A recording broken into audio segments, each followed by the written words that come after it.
suppose just as a general overview of what we've been doing. আমরা কিভাবে কি করছি তার একটা চিত্র তুলে ধরছি। ক্রিকেটাররা একসাথে ফিজিক্যাল ওয়ার্ক করছে।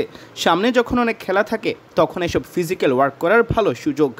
বাংলাদেশ প্রায় 12 মাসই খেলার মধ্যে থাকে, তাই বলতে গেলে অফ সিজন বলে কিছু নেই। আমি যখন ছোট্ট এই সময়টা পেলাম, ঠিক করলাম এখন ফিজিক্যাল ওয়ার্ক করতে হবে। তাদের পরখ করে নিতে হবে কোন ক্রিকেটারের কোন দিক নিয়ে কাজ করতে হবে, এসব বোঝার চেষ্টা করছি। তাই এখানে পাস ফেল বড় বিষয় নয়, কার কোথায় শক্তি আর কোথায় দুর্বলতা, ফিটনেস কেমন তা বুঝতে পারাটাই মূল লক্ষ্য। জাতীয় স্টেডিয়ামেও কিছু টেস্ট হয়েছে, স্প্রিন্ট, কন্ট্রোল। নাহিদ অসাধারণ পারফরমেন্স করেছে, গ্রুপ হিসেবে আরও ভালো হওয়ার চেষ্টা করছি। এখানেও কিছু স্ট্রেংথস টেস্টিংয়ের পরামর্শ দিয়েছি। ছেলেদের অনেক উন্নতি হয়েছে, এমন শুনছি অনেকে বলছে যে এসব টেস্ট নতুন। এটা ঠিক নয়, আমি যোগ দেওয়ার পর 18 মাস ধরেই এসব হচ্ছে। খেলোয়াড়দের উন্নতি মনিটর করার জন্য নিয়মিতই এসব করছি। ছেলেরা এখন অনেক টি20 ও ওয়ানডে খেলে, তাদের শুধু ক্রিকেটে উন্নতি করলেই হবে না, অ্যাথলেট হিসেবেও উন্নতির জায়গা আছে। Focused on improving not just their cricket but becoming better athletes as well. Generally when there's a break in the schedule, the players বিরতি পেলে ক্রিকেটাররা ফিজিক্যাল ওয়ার্ক করার সুযোগ পায়। শ্রীলঙ্কায় 6 সপ্তাহ খেলতে হয়েছে, যেখানে 70% দিনই ম্যাচ ডে ছিল। তারপর দেশে ফেরায় তারা ঘরের মাটিতে জিম, রানিং সেশন এসব করতে পেরেছে। And I can't fault their effort there, as you would have seen today. Outstanding effort and their attitude's fantastic towards the physical work. Yeah, it's often debated what the best test is. Yo test ও beep test অনেক সময় শেষ করা যায় না। এই দুই টেস্টে যারা পাশ করতো তারা এই টাইম ট্রায়াল টেস্টেও পাশ করবে। এই টেস্টে বোঝা যায় কে ফিট, কার আরও কাজ করতে হবে।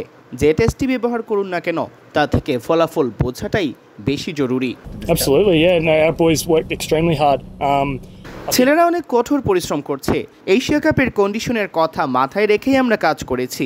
আমাদের সবচেয়ে বড় সীমাবদ্ধতা হলো বড় সময় ধরে ফিজিক্যাল ওয়ার্ক করতে না পারা। ইংল্যান্ড, অস্ট্রেলিয়ায় 15 সপ্তাহ ধরে কাজ করে প্রি সিজনে। আমাদের সময় কম, এই সময়ে আমাদের চেষ্টা করতে হবে।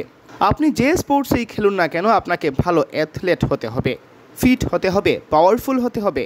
শীর্ষ 2 ক্রিকেট নেশন দেখুন, তাদের সবাই ফিট এবং পাওয়ারফুল অ্যাথলেট, হোক তারা ফুটবল খেলোয়াড় কিংবা রাগবির খেলোয়াড়।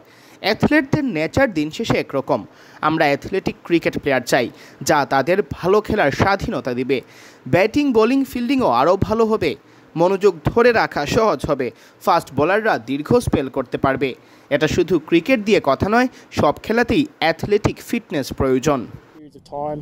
And for our fast bowlers to bowl long spells consistently. So athleticism is general. I would say it's not specific to cricket. I don't need to inspire them. They're very motivated. ছেলেরা motivated, খুব পরিশ্রমী, তারা সেরা হতে চায়, তাদের energy ও উৎসাহ দারুণ। Bought in and trying to get better, and their energy and enthusiasm for it's fantastic. I wouldn't say there's lacking in any area. যে কারো যে কোনো জায়গায় ঘাটতি থাকতে পারে। কেউ টাইম ট্রায়ালে ভালো করেনি, কিন্তু জিমে খুব ভালো করেছে। আমরা সে অনুযায়ী কাজ করছি, কার কোথায় উন্নতি দরকার। That's a fantastic question. এটা দারুণ প্রশ্ন। ব্যাপারটা একটু চ্যালেঞ্জিং। আমাদের 3 জন highly qualified strength and conditioning coach আছে। ইংল্যান্ড, অস্ট্রেলিয়ায় সংখ্যাটা 20-30-এর মতো। আমাদের যে 3 জন ঘরোয়া ক্রিকেটের জন্য আছে, তারা খুব প্যাশন নিয়ে কঠোর পরিশ্রম করছে। তারা খেলোয়াড়দের স্কিল বাড়ানোর চেষ্টা করছে, তবে আরও ভালো করে তোলার সুযোগ আছে। একটা সিস্টেম গড়ে তুলতে হবে যাতে ঘরোয়া ক্রিকেটাররাও ফিজিক্যাল ফিটনেস গড়ে তুলতে পারে। Who are really passionate and working very hard, and it's about one of my big roles is trying to help improve those guys by providing opportunities for them to build their skills. But ultimately, it falls back on our system and our domestic trainers who do a fantastic job. But it's about constant improvement, not just for the players, but the system as a whole. And I think we're improving quite a lot in building our system to support our domestic players to make sure they're training hard year round and building their physical fitness as well.